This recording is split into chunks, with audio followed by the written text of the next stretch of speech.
What are discontinuities? What are limits, and how are they related?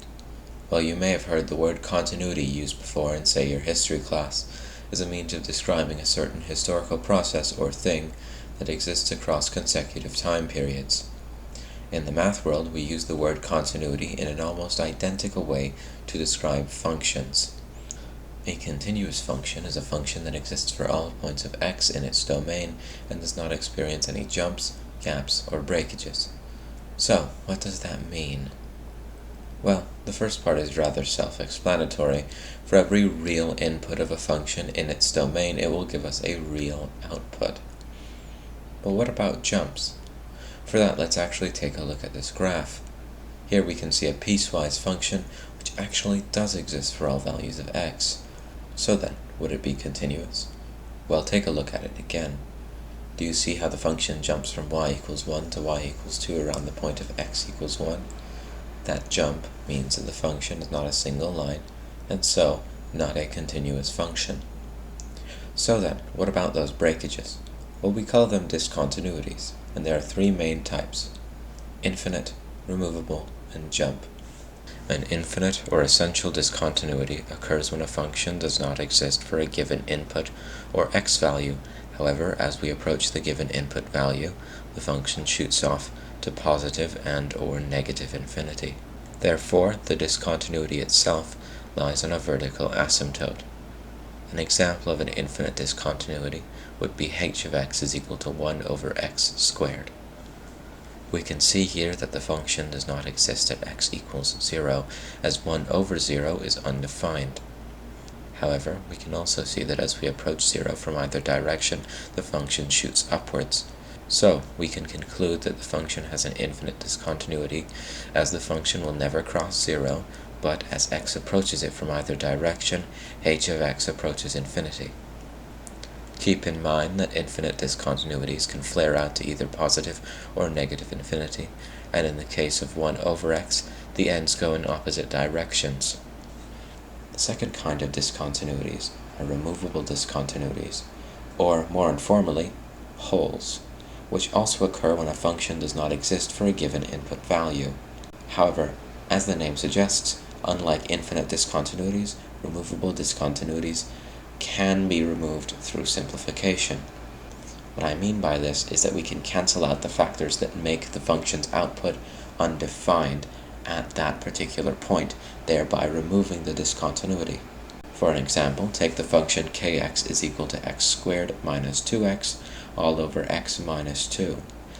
If you were to set x to be 2, our kx value would become 0 over 0, which is undefined.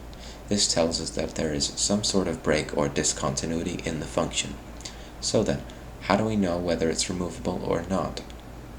Well, remember how I said we can get rid of removable discontinuities by simplifying the functions themselves? Well, by that logic, if we remove a discontinuity by simplifying the function, then it was a removable discontinuity. So, let's try with k of x. To do so, we would start by rewriting it as x times x minus 2 all over x minus 2, allowing us to cancel out factors of x minus 2 in both the numerator and the denominator. Now we have our simplified function. K of x is equal to x, and if we were to try plugging in 2 as our x value into this brand new function, we would get a real integer value that isn't undefined. This tells us that the discontinuity at x equals 2 was a removable discontinuity, as we were able to remove it. The third kind of discontinuity is the jump discontinuity, which occurs in piecewise functions where there's a break-off and a jump, such as with the function pictured here. As you can see, there's a jump at x equals 2 from a y value of 3 to a y value of 1. Jump discontinuities are unique because unlike removable or infinite discontinuities, which guarantee a point where y or f of x is undefined, jump discontinuities can occur in functions without any undefined points. Now on to the concept of limits. In math, the limit is used to determine what the output of a function is as it approaches a certain input value. I've always found it helpful to describe the limit as a sort of prediction. Let's take a look at an example. The function f of x is equal to 3x plus 1. How would we find the limit of f of x as x approaches the value 3? Well, let's take a look at that question again. specifically the word approach. To approach a value in math, you want to get closer and closer without ever reaching that value. And in the case of limits, we want the distance between the value we are trying to find the limit of and the value we are surveying to be as tiny as possible. So if we are trying to find out what f of x is as x approaches 3, we find out what f of x is when we set x to 2.99, 2.999, or on the other side, 3.001. Using this method, we find that the limit of f of x as x approaches 3 is 10. Now this may seem rather useless, considering that a simple algebraic operation would tell us that f of 3 is equal to 10. Why then go through all the trouble of limits when you can just find the actual answer? Well, remember what I said about limits being predictions? Well, sometimes predictions can differ from the actual results. Remember those discontinuities we were just talking about? When functions don't exist or don't act the way they are supposed to? Well, we can use limits to predict what those functions would do if they did exist, or how they should be acting. For that, let's go back to the function we use to define removable discontinuities. K of x is equal to x squared minus 2x all over x minus 2. Again, if we were to plug in 2 for x, the result would be 0 over 0, which is again undefined. Well, what about the limit of k of x as x approaches 2? Well, you'll find, either by looking at the graph or by polling numbers closer and closer to 2, that the limit of k of x as x approaches 2 is 2, which is the same value we found after simplifying k of x to remove the discontinuity. This is true for all functions with removable discontinuities, which means that unless a graph is provided, simplifying the function is often the best way to find the limit at a removable discontinuity. Therefore, we can conclude that the limit of a function at a removable discontinuity is what the function would be without the removable discontinuity. This allows us to understand functions better and do things that we otherwise wouldn't be able to do. An example of this that you may have already seen is end behavior, what a function is doing as x tends to or goes towards infinity or negative infinity. That, in a sense, is a limit, as you can never plug in infinity or negative infinity for your x value, and so you have to make a prediction. Let's take, for example, the function g of x is equal to 2 to the power of negative x plus 1. As x tends to infinity, what is happening to g of x? Well, looking at either the graph or the algebraic expression of the function, we can determine that g of x tends to 1. So then, how would we express this? In previous math classes, you may have been shown this method, where you'd use an arrow to denote the approach. To express this same concept with a limit, we would write it like this, where we take note that it is a limit, define what input value we are looking at, and then predict the behavior of the function. This is the standard form for writing limits. There is, however, one more important thing to note about limits, the little pluses and minuses next to the x value that you'll sometimes see. This indicates whether you're taking the limit from the right in the case of the plus, or the left in the case of the minus. To find the limit without the polarity, or just the limit of the x value, you need to take the limit from both sides, and if they approach the same value, then the function has a limit at that input value. If the two values are different, then the function has no discernible limit. So, for example, this piecewise function, p of x, has no or an undefined limit at x equals 2, even though p of 2 will give you a rational value. An example of the same principle in a function with an infinite discontinuity is t of x is equal to 1 over x at the point x equals 0. If we were to take the limit from the right, the function tends to positive infinity. Meanwhile, if we were to take the limit from the left, the function tends to negative infinity. Therefore, there is no discernible limit for t of x is equal to 1 over x at x equals 0. Again, if you see the limit as a prediction, the plus tells us that we're basing our prediction off of only what's right of the predicted value, while the minus tells us that we're looking towards the left. A rule of thumb to remember is that since removable discontinuities present as wholes, their limits always exist. Jump discontinuities, on the other hand, do not have limits, as by their nature, the right and left-hand limits never match up. With infinite discontinuities, it could go either way, considering that both tails of the discontinuity may or may not shoot off in the same direction. Now, I'd like to go through a couple of examples.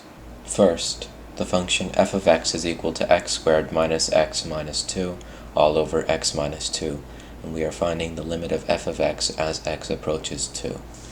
Now, if we were to solve for f of 2, it would yield the result of 0 over 0, which tells us that there is a discontinuity at x equals 2. So then, what kind of discontinuity is it? Well, we can rule out jump because we aren't looking at a piecewise function. Then we should try simplifying the function to see if that removes the discontinuity. If it does, then we'll know it's removable, and we can use the simplified equation to find the limit. For f of x, the process is rather straightforward. We can factor the numerator of the function into x plus 1 times x minus 1. We can then cancel out the factors of x minus 2 in the numerator and denominator, which gives us the simplified function of f of x is equal to x plus 1. Now that we have proven that f of x had a removable discontinuity, we can use the simplified function to find the limit, because remember, the limit of a function at a removable discontinuity is equal to the value of the simplified function at that point. For f of x, this is 3, and so the limit of f of x as x approaches 2 is 3.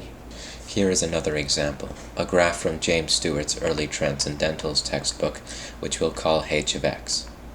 Here we see a jump discontinuity, so we need to be actively conscious of what side we are looking at. So then, what is the limit as x approaches 3 from the right, x approaches 3 from the left, and x approaches 3? Analyzing the function, we can see that it keeps a continuous trajectory until x equals 3, where it jumps from where it should be at y equals 1 to y equals 3, before jumping again to another seemingly continuous trajectory. Looking at x equals 3 from the left, we can tell that y should again be at 1, and thus the limit of h of x as x approaches 3 from the left is 1. On the other hand, if we look at the right side of x equals 3, the graph tells us that x equals 3 should be at y equals 4. So we have a different limit for x equals 3 depending on what side of 3 we're looking at, and because of this conflict we can conclude that the limit of h of x as x approaches 3 does not exist. Finally, let's take a look at the function g of x is equal to x over x minus 3 to the power of 3 as x approaches 3. The first thing we should do here is find out what happens if we were to just plug in 3 for x, which in this case will give us 3 over 0. Now here I'd like to employ a little bit of logic in order to determine what kind of a discontinuity this is. As we get closer and closer to 3 over 0, our numerator gets closer and closer to 3, while our denominator gets closer and closer to 0. And so, as the denominator gets closer and closer to 0, the value of the fraction as a whole skyrockets, itself getting closer and closer to infinity. So we can conclude that as we approach the discontinuity, the function shoots off to infinity or negative infinity, telling us that it is indeed an infinite discontinuity. We can confirm this by trying and failing to simplify the function further to remove the discontinuity. But we're not done here. Though we know the function has an infinite discontinuity, we still don't know if the function has a limit, let alone what that limit would be. For that, let's look at a graph of g of x. As you can see, as we approach 3 from the right side, the function tends to positive infinity. Meanwhile, when we approach it from the left side, the function tends to negative infinity. So we have to revise our answer. With this, we can conclude that the limit of g of x as x approaches 3 does not exist. However, the function tends to negative infinity on the left side and positive infinity on the right.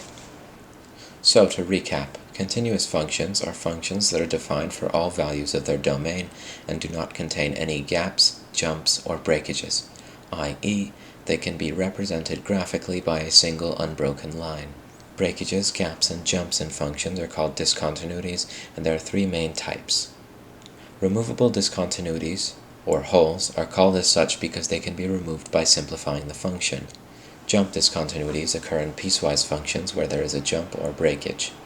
Infinite or essential discontinuities shoot off towards negative and or positive infinity when approached and occur at asymptotes. Limits describe the behavior of a function as its input approaches a certain value. They are useful in math to find the predicted behavior of functions. To find the limit of a function, we need to take it from both the right and left. If the values for the two limits match up, then we can take that value to be the limit at that point. Removable discontinuities always have limits, jump discontinuities never have limits, and infinite discontinuities may have limits depending on whether both sides of the discontinuity flare out in the same direction.